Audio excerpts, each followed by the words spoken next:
Hello friends, welcome to my channel all in one. तो आज हम लाए हैं आपके लिए मध्यकालीन भारत के इतिहास के कुछ महत्वपूर्ण प्रश्न। तो चलिए शुरू करते हैं। भारत पर आक्रमण करने वाला प्रथम मुस्लिम शासक कौन था? भारत पर आक्रमण करने वाला प्रथम मुस्लिम शासक मोहम्मद बिन कासिम था। मोहम्मद बिन कासिम कहाँ से आया था? मोहम्मद बिन कासिम अरब से आया था।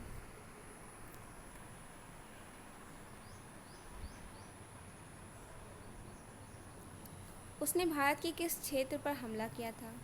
उसने भारत पर 712 ईस्वी में पश्चिमोत्तर भारत पर आक्रमण किया था। मोहम्मद बिन कासिम के आक्रमण के समय सिंध का शासक कौन था?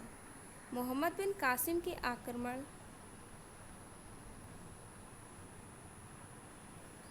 के समय सिंध का शासक दाहिर था। मोहम्मद बिन कासिम ने कौन से क्षेत्र जीते? मोहम्मद बिन कासिम ने सिंध और मुल्तान को जीता था। भारत पर पहला तुर्की आक्रमण किसने किया? भारत पर पहला तुर्की आक्रमण 986 ईस्वी में गजनी के सुबुकुद्दीन ने किया था। महमूद गजनवी किसका पुत्र था? महमूद गजनवी सुबुकुद्दीन का पुत्र था। महमूद गजनी का शासक किस वर्ष बना? महमूद गजनी का शासक 998 ईस्वी में बना। महमूद गजनवी ने भारत पर कितनी बार आक्रमण किया? जो महमूद गजनवी था उसने भारत पर 17 बार आक्रमण किया था, जो सन 1001 ईस्वी से लेकर 1027 ईस्वी तक किया था। 1001 ईस्वी में गजनवी के आक्रमण का सामना किस हिंदू शाही वंश के शासक ने किया? 1001 ईस्वी में गजनवी के आक्रमण का सामना हिंदू शाही वंश के शासक जयपाल ने किया था। गजनवी ने मुल्तान पर हमला कब बोला? गजनवी ने मुल्तान पर हमला 1001 ईस्वी में बोला था। जब गजनवी ने मुल्तान पर आक्रमण किया तब मुल्तान का शासक कौन था? जब गजनवी ने मुल्तान पर आक्रमण किया तब मुल्तान का शासक अब्दुल फतेह दाऊद था। सोमनाथ पर किसने आक्रमण किया था? सोमनाथ पर महमूद गजनवी ने आक्रमण किया था, जो उसने सन 1025 ईस्वी को किया था। महमूद गजनवी ने अंतिम हमला किसके लिए किया था? महमूद गजनवी ने अंतिम हमला जाटों के विद्रोह को दबाने के लिए किया था। भारत में तुर्की राज्य का संस्थापक किसे माना जाता है? भारत में तुर्की राज्य का संस्थापक मोहम्मद गौरी को माना जाता है। मोहम्मद गौरी ने सबसे पहले भारत में कहाँ पर हमला किया? मोहम्मद गौरी ने सबसे पहले भारत में मुल्तान पर हमला किया था। मुल्तान पर आक्रमण के समय किस शासक के हाथों उसे हार का मुंह देखना पड़ा था? मुल्तान पर आक्रमण के समय उसे गुजरात के शासक मूलराज के हाथों हार का मुंह देखना पड़ा था। तराइन के प्रथम युद्ध सन 1191 ईस्वी में मोहम्मद गौरी को किसने हराया था? तराइन के प्रथम युद्ध में मोहम्मद गौरी को पृथ्वीराज चौहान ने हराया था। तराइन के दूसरे युद्ध 1192 ईस्वी में किसकी जीत हुई थी? तराइन के दूसरे युद्ध में मोहम्मद गौरी की जीत हुई थी।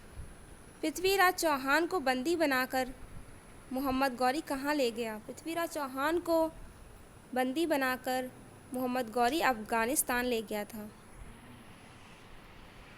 चंदावर के युद्ध सन 1194 ईस्वी में मोहम्मद गौरी ने किसे हराया था? तो चंदावर के युद्ध में मोहम्मद गौरी ने कन्नौज के गहड़वाल शासक जयचंद को हराया था। मोहम्मद गौरी ने किसे दिल्ली और उसके आसपास के इलाकों को सौंपा था?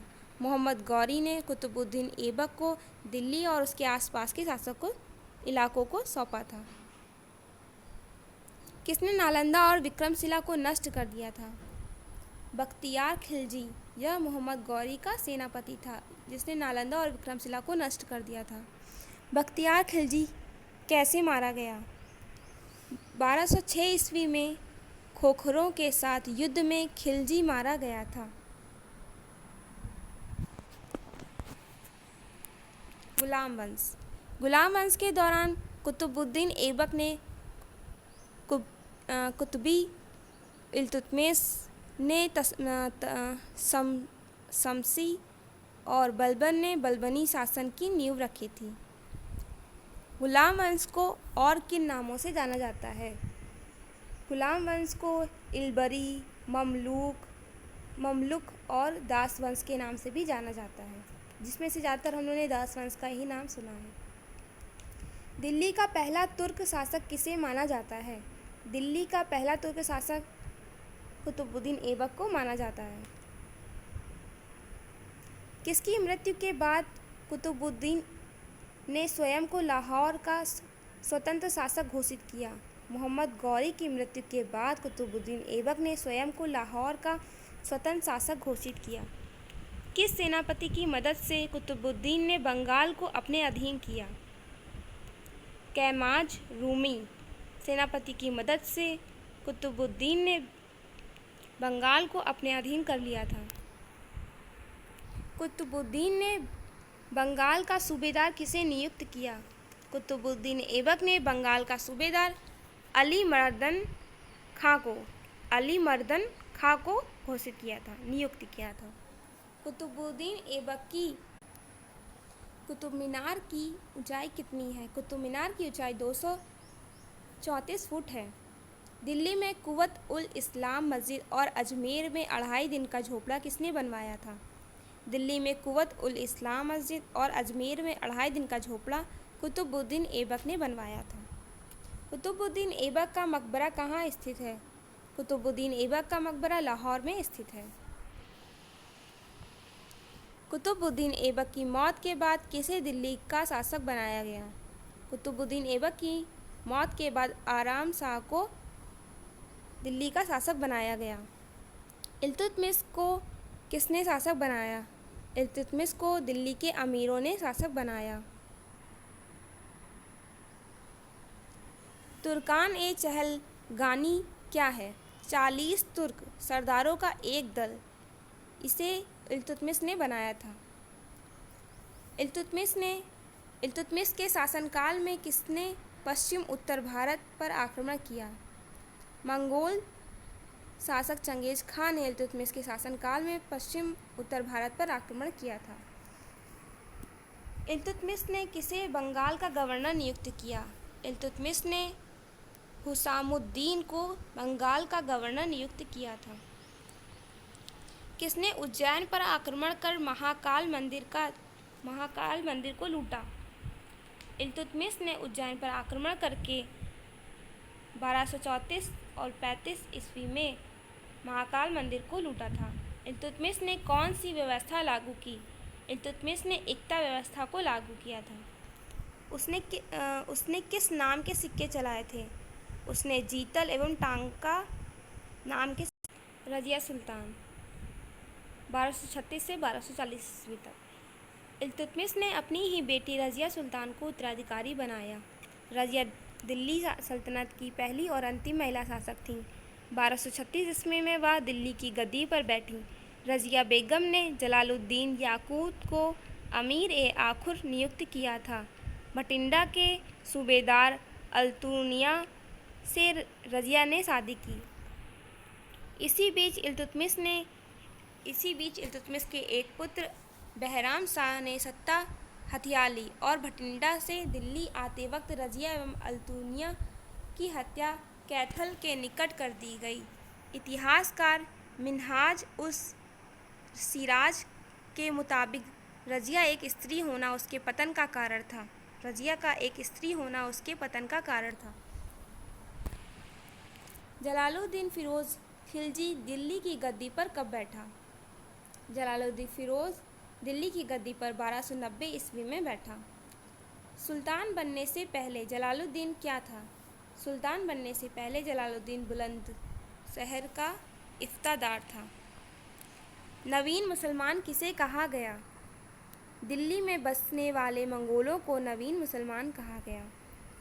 किसने जलालुद्दीन फिरोज खिलजी की हत्या कर दिल्ली की गद्दी हासिल की? अलाउद्दीन खिलजी ने जलालुद्दीन फिरोज खिलजी की हत्या कर दिल्ली की गद्दी हासिल की। जलालुद्दीन खिलजी के शासन में अलाउद्दीन क्या था? जलालुद्दीन खिलजी के शासन में अलाउद्दीन कड़ा मानिकपुर का सूबेदार था। उसने देवगिरी पर कब आक्रमण किया? उसने देवगिरी पर 1296 ईस्वी में आक्रमण किया। सिकंदर ए सानी की उपाधि किसने ग्रहण की? सिकंदर ए सानी की उपाधि अलाउद्दीन ने ग्रहण की। अलाउद्दीन के समय किसने दिल्ली में विद्रोह किया था? अलाउद्दीन के समय हाजियों ने दिल्ली का विरोध किया था, दिल्ली में विरोध किया था। हाजियों के विद्रोह को किसने ख़त्म किया? हाजियों के विद्रोह को हमीदुद्दीन ने ख़त्म किया था। अलाउद्दीन ने कौन सा सिद्धांत चलाया था? अलाउद्दीन ने दैवी अधिकार सिद्धांत चलाया था। अलाउद्दीन खिलजी ने सेना में कौन सी प्रथा शुरू की थी? अलाउद्दीन खिलजी ने सेना में हुलिया रखने की प्रथा शुरू की थी।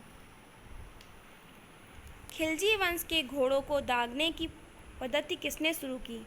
खिलजी वंश में घोड़ों को दागने की पद्धति अलाउद्दीन खिलजी ने शुरू की थी। भू राजस्व व्यवस्था को अधिक प्रभावी बनाने के लिए अलाउद्दीन खिलजी ने किसकी स्थापना की? भू राजस्व व्यवस्था को अधिक प्रभावी बनाने के लिए अलाउद्दीन खिलजी ने दीवाने मुस्तक खराज की स्थापना की। दीवाने मुस्त खराज की स्थापना की थी।